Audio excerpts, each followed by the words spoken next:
वृंदावन विहारिणे नमः। पावन धरा यह वृंदावन धाम की, उस वृंदावन धाम के चारों तरफ प्रवाहित हो रही निर्मल गति से भगवान श्री कृष्ण की प्राणप्रिया कालिंदी यमुना, जिनकी गोद में हम आज विराजमान होकर के उनके दर्शन करके, उनके स्पर्श करके अपने जीवन को धन्य बना रहे हैं। यह भगवती यमुना की धारा, यह भक्ति की धारा है। शास्त्रों में ऐसा प्रमाण मिलता है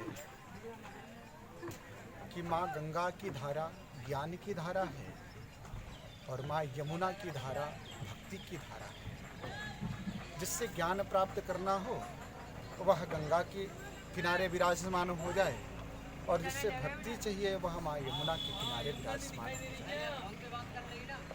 अभी तो भागवत में प्रसंग यहाँ तक आता है कि जब भगवान श्री कृष्ण अंतर्ध्यान हो गए गोपियों के मध्य से, तो गोपियाँ भगवान को खोजती हुई जंगल में भटकती हुई इसी यमुना के तट पर आई, और इसी केसी घाट के समीप में ही युगल घाट है, जहाँ पर गोपियाँ आकर के युगल गीत को गाती हैं, और वहीं पर युगल गीत के बाद गोपी गीत का उद्भव होता है।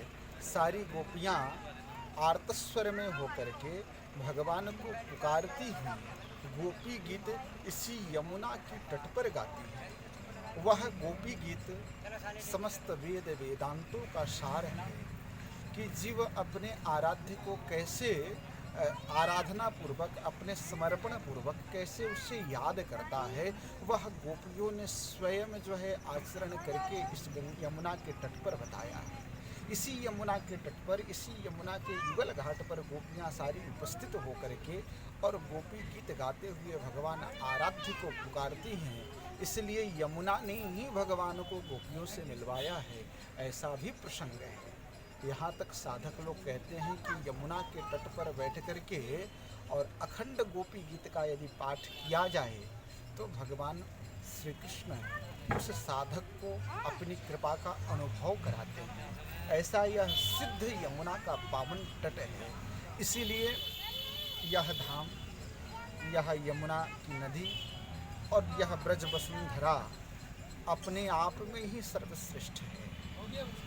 अभी तो यहाँ तक के पेड़ पौधे भी सामान्य नहीं हैं। उद्धव तो आने के बाद यहाँ गोपियों के साथ जब मिलते हैं इस ब्रज वसुंधरा में, तो उद्धव स्वयं कहते हैं कि प्रभु यदि मेरे जीवन में कदाचित कोई पुण्य शेष रह जाए तो आप इतनी कृपा कर देना, वृंदावने किमपि गुल्मलतौषधीनाम, मुझे इस वृंदावन की धरा पर मुझे पेड़ पौधे लता बना देना, उतना ही में मेरे जीवन का कल्याण हो जाएगा। तो यहाँ का पेड़ पौधा भी अपने आप में ही वह धन्य है। हम लोगों को भगवान ने बड़ी कृपा करके यह ब्रजधाम दिया, यमुना जी का नित्य दर्शन दिया है।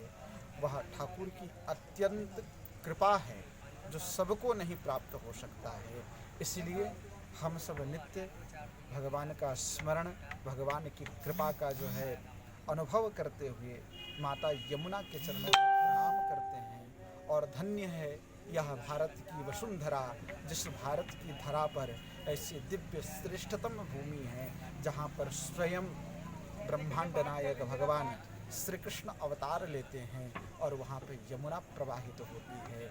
धन्यास्ते भारत भूमि भागे स्वर्गापवर्गास निज पदमार्ग भूते, वह स्वर्ग से भी धन्य और श्रेष्ठतम यह ब्रज वसुंधरा है।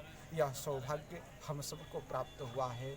हम सब ठाकुर के बहुत कृपा के पात्र हैं, जो हम सबको देखने के लिए, ठाकुर को दर्शन करने के लिए और यह ब्रज की पावन वसुंधरा प्राप्त हुई है। इसलिए हम अपने आराध्य का बहुत ही हृदय से अभिवादन करते हुए और आभार प्रकट करते हैं कि ठाकुर यह अहेतुकी कृपा है कि आपने ऐसा जो है दिव्य स्थल प्रदान किया जहाँ पर रह करके बड़े बड़े देवता भी प्रार्थना करते हैं कि ब्रज में हमें जन्म मिल जाए, जहाँ पर हमें रहने के लिए मिला।